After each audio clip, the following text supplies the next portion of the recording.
Hi, I'm Israel Anderson. Welcome to another Table Talk.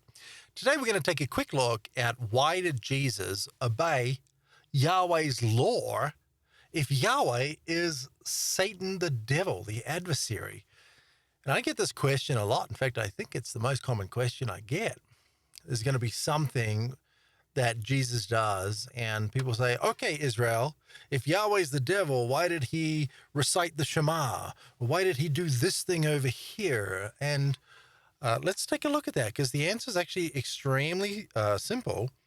And once we understand why Jesus is here, what his mission is, then that tells us the answer. So let's look at the premise here. The premise is maybe close to half the questions I receive are based around Jesus honoring Yahweh's law. The question usually is, if Yahweh is Satan, why would Jesus honor his law? I think that what this demonstrates is two things. One, a lack of understanding of why Jesus even came in the first place, and what or who Satan is. Okay? So let's take a look at this and tell me if you like. I'm going to do these really short videos. It's going to be really short today, shorter than even 10 minutes.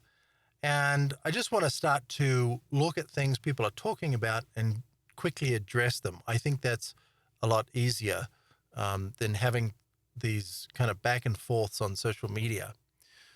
So, one, let's look at this. Why did Jesus come? Jesus came to free us from Yahweh by fulfilling his law, executing the contract for humanity in Revelation 5 through 11, which transfers ownership of humanity over to the Father and Son.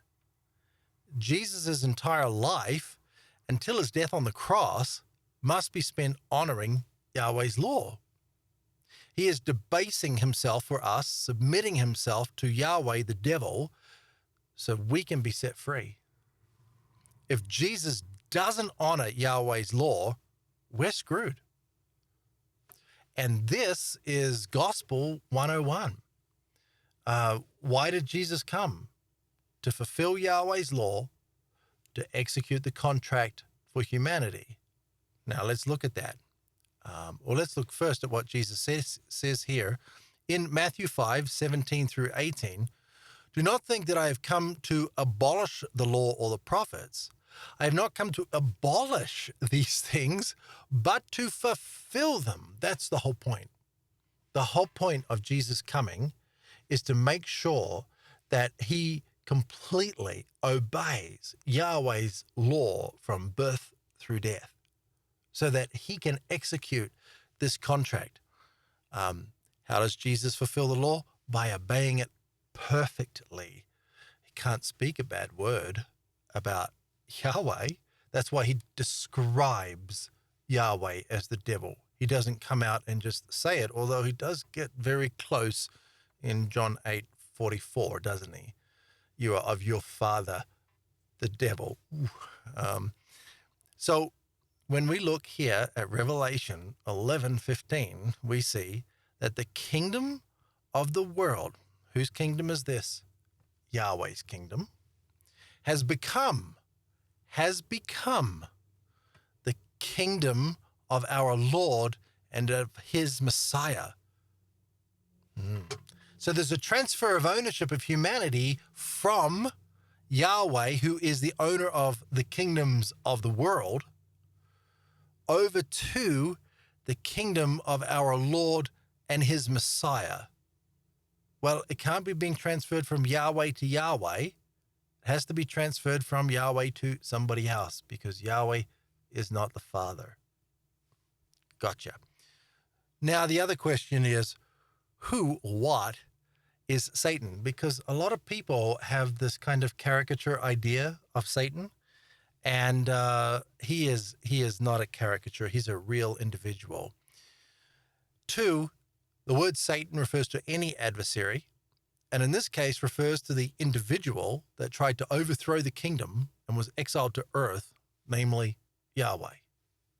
The caricature of Satan as a guy in a skin-tight red costume with a tail has no place here. Though Yahweh does have a dragon, which has a tail. Yahweh is the second-born son of Abba Father, but he wanted to be the Father. He wanted to set himself up as God, like he's going to do when he returns and stands in the temple and declares himself God of the world. Yahweh will now be old and ugly, a little bit of speculation here, cut off from the fruit of the tree of life. You've got to consume it every so often to restore the body. But in his younger years, he may have looked something like this. And I just did an AI-generated image here. Okay, so don't take this too seriously, please. It's just a bit of fun. But here we go. This is probably fairly close to what Yahweh would have actually looked like.